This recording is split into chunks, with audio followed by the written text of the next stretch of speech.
The story of the West begins in the East. This is our third stop among early Eastern civilizations that are at the foundation of Western culture. The Hebrews. We have done the Mesopotamians, we have done the Egyptians, and now we move to the Hebrew people, the Hebrew culture. Why the Hebrews? There are in the world 7.3 billion people approximately today, and about 2 billion of them claim to be Christian in some way, fashion, or form. The necessity that we have to give credit and take a quick look at the Hebrew people lies in the fact that the spiritual heritage left by the Hebrew people is significant within Western culture. Jesus, the founder of Christianity, was a Jewish man of Hebrew ethnicity and culture.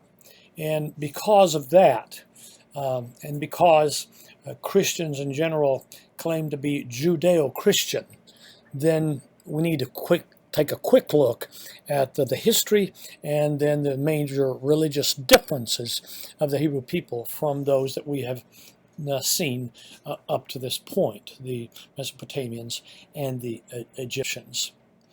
The story of the Hebrew people, if you're going to get this quick summarized version that we are going to go through, starts with the founder, the one who began the Hebrew nation.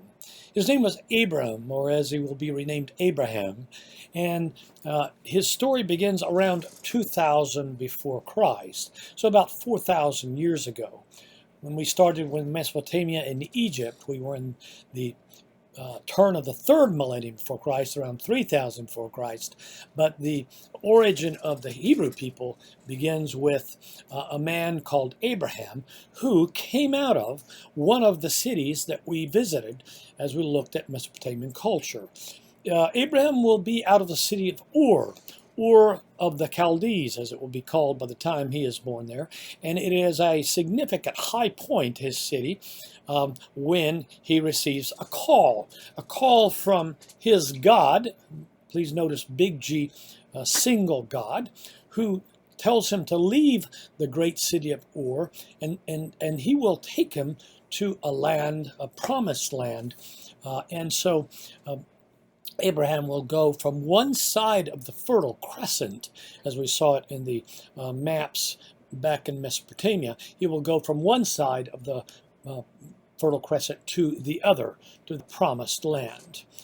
In a quick survey of Hebrew history, we go from the 20th century BC, around the time when Abraham begins, and then those who are begot by him, his son Isaac and his descendants. And we move through the centuries to a moment in time when the descendants of Abraham have to move to Egypt.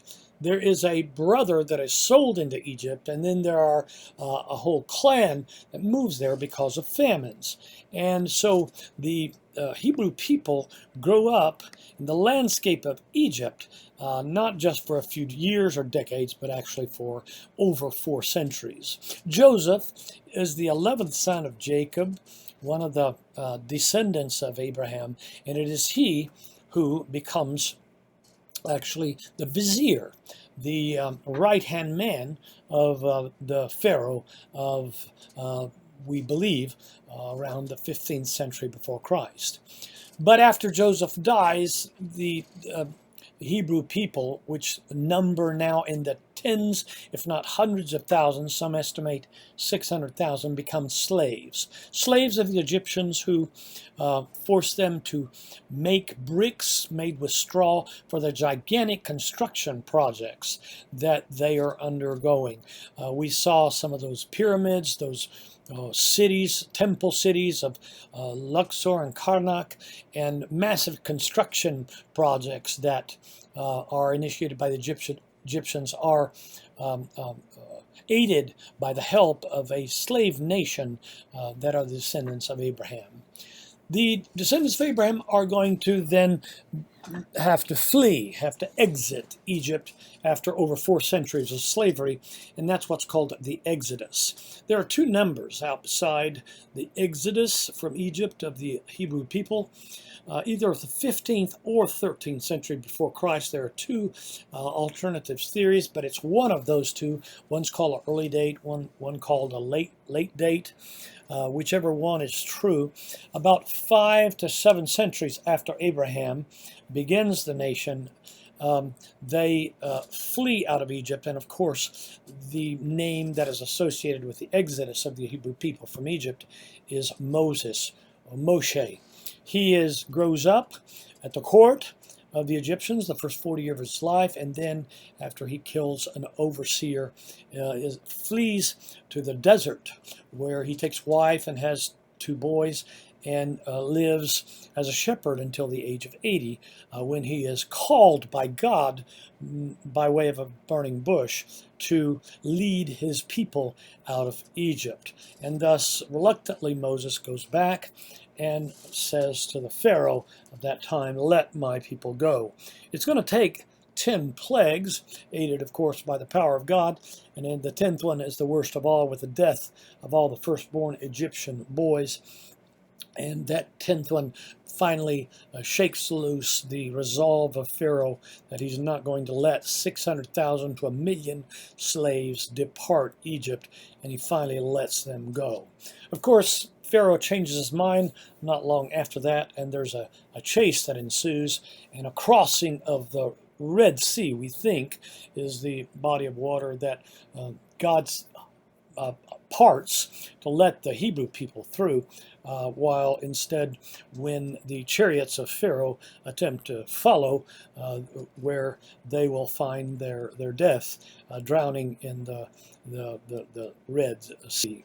This is a story that has been told in the book of Genesis, Exodus, Leviticus, and Numbers, the stories of how God brought out of Abraham a great nation of people that then was brought out of Egypt by a great leader and lawgiver by the name of Moses. Moses will take the Hebrew people through a journey through the Sinai, through the desert. There God will give on Mount Sinai not just the 10 Commandments, but 603 other laws. But the problem, of course, ensues when the Hebrew people turn back to the gods that they had in Egypt, and create a golden calf, sign of rebellion to their God, and thus they are condemned, those of the age of 20 and above, to wander around in the desert of Sinai for 40 years until they all die off, and only the younger generation then is allowed to finally get home to Canaan, where they find some pagan people have taken over their lands, and thus they have to invade and use war to reconquer the lands that used to be theirs 400 years before. In the centuries after Moses lives and dies and brings them out of Egypt, there are judges that are, in a sense, governing the growing population of Hebrew people in the area of Canaan. Between the 15th and 11th centuries, there's good judges, bad judges. There's a cycle of disobedience, God's judgment. They repent, they're restored, and this goes on over and over for nearly 4 centuries. There are some women judges like Deborah, famous judges like Gideon, even more famous stories like the judge by the name of Samson, and whose power lie in the length of his hair, and then judges like Samuel, who will also be a prophet and will be the last judge before there is a change in the way that the Hebrew people do politics. Before that, the Hebrew people had been unique. In the 1,000 years of their history, they had not had a king. All ancient cultures, Mesopotamian, Egyptian, had kings or pharaohs, but the Hebrew people had not. They had had leaders, they had judges, but they had not had kings. The United Kingdom is around the turn of the year 1000 before Christ, and it is a term that refers to the time when the Hebrew people complained to their God that they wanted a king like all other people. See their book of 1 Samuel 8 in the Old Testament. And thus you have highlighted for you the three kings of the United Kingdom. There is God relents and lets them have a king, and Saul is the first king of Israel, the United Israel. He will be replaced. He has a tragic ending in battlefield. David, the shepherd boy, also a musician, will be the second king, and he will be the most beloved king in Hebrew history still today. Symbols of the Hebrew people, a Star of David, the city of Jerusalem, they all hark back to that golden age as they look at it when David was the king of Israel. You may remember David comes to prominence when he fights as a shepherd boy the giant Philistine by the name of Goliath. He will become one of Saul's lieutenants, and when he finally becomes king, will also defeat not all pockets of the pagan Philistine people that inhabit the land, especially the coastal areas, but most of them. David will go down in history as well as a great poet, musician. He's the author of many of the Psalms, of the over 150 Psalms, which constitute the hymn book or the music book of worship of the Hebrew people from ancient times. He will be the author of nearly half of them. So it's Saul, David, and then Solomon, the third king of the United Kingdom of the Hebrew people in Jerusalem, will be Solomon, and he will be he that will fortify Jerusalem and build a temple. God will bestow upon him the gift of wisdom. He will embark in major building projects because he doesn't have to be at war all the time like David and Saul had to be. He will construct the first temple. God had resided in a tabernacle or tent for 5 centuries with the Hebrew people, but he has built a permanent dwelling place on Mount Zion in Jerusalem by Solomon.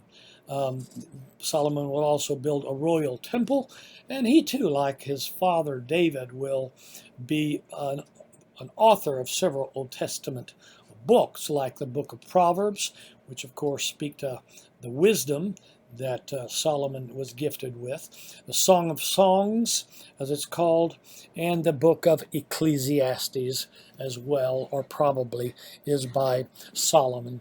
At least that's what most scholars believe.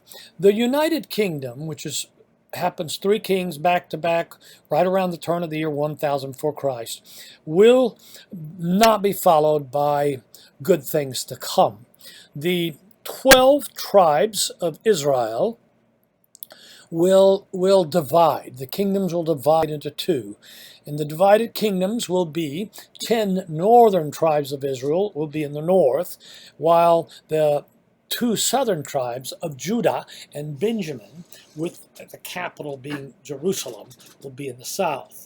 Samaria will be the capital of the 10 northern tribes, and so from now on, the divided kingdoms will be called Israel, 10 northern tribes, and Judah after the largest tribe of the 2 southern ones, with the capitals respectively in Samaria and Jerusalem.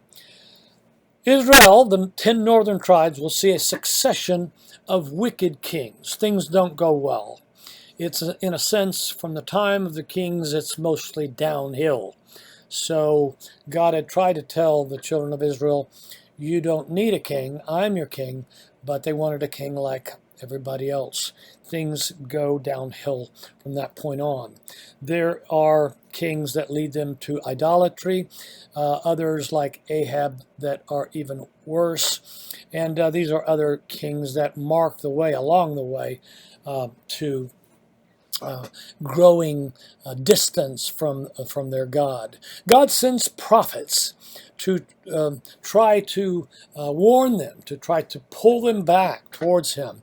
But the prophets are, for the most, unsuccessful.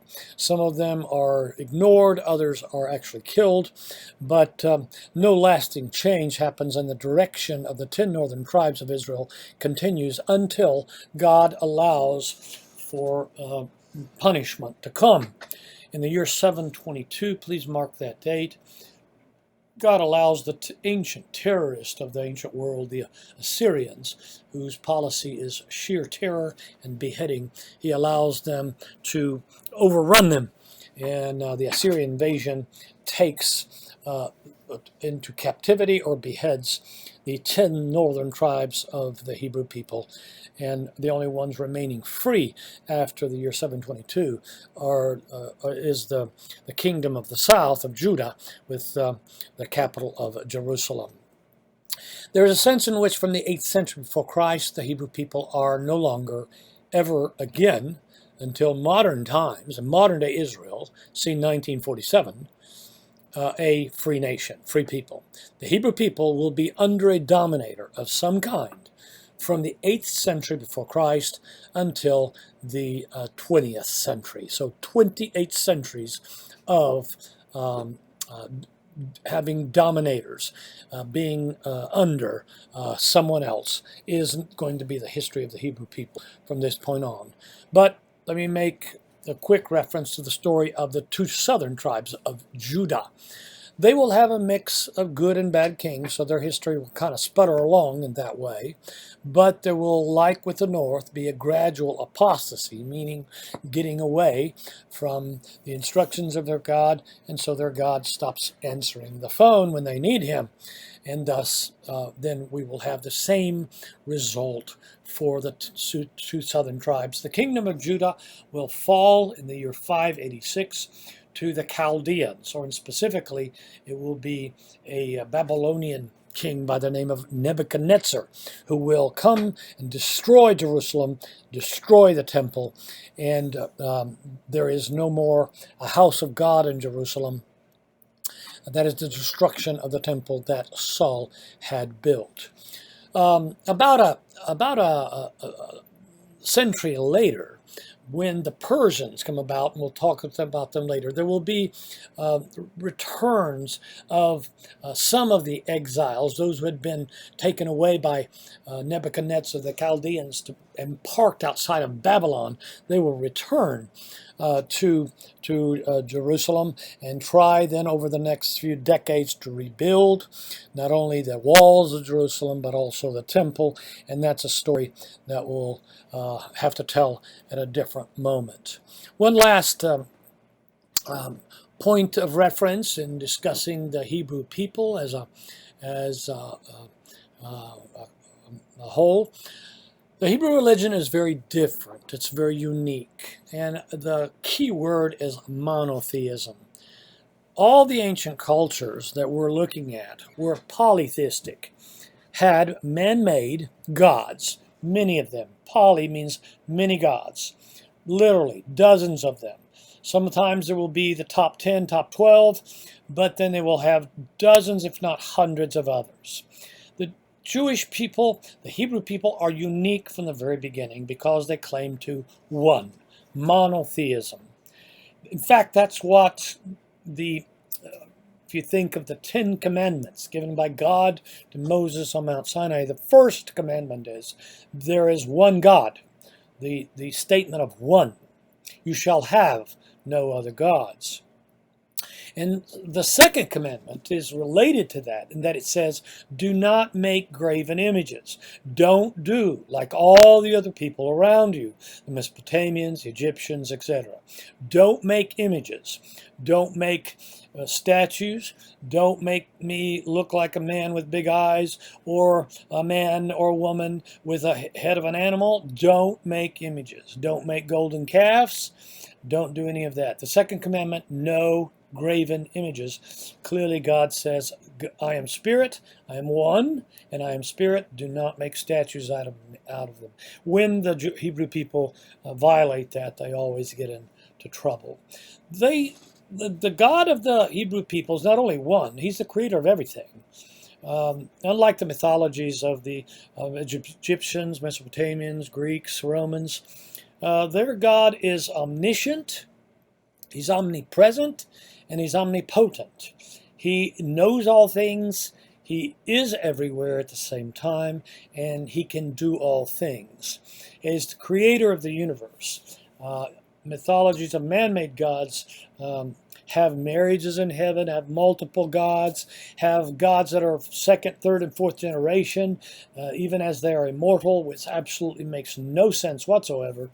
But it is the way in which man-made gods are created in pagan mythologies, not the God of the Hebrew people. He is the divine ruler. He is the judge of all things. He knows all things. He is all-powerful. There's no competition, and he's omnipresent. And he's also not absent. He's active participant in history. And when you ignore his instructions, you pay the price. The sacred writings of the Hebrew people, the Hebrew Bible, is composed of two parts, the law and the prophets. The law is the first 5 books. It's called the Torah. The Torah is Genesis, Exodus, Leviticus, Numbers, and Deuteronomy, the first 5 books of the Old Testament. That is the law. That is written by Moses. It was written down by him, and it details the history of the creation of the world up till, of course, the time of Moses, when Moses dies. The prophets are the messengers of God, the spokesman of God, that have sent by God to give warnings, to tell them about what's going on in the present, tell them forecasts for the future, explain the past.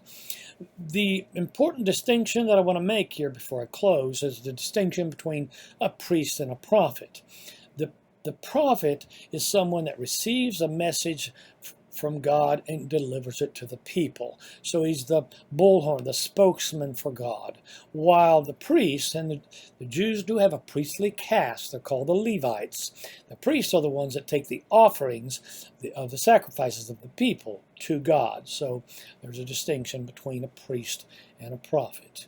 The Hebrew people have writings from the law of Moses, and then they have the pronouncements of the prophets through the centuries who warn them to be faithful to God, return to God, or punishment awaits. This concludes a quick look at the Hebrew people.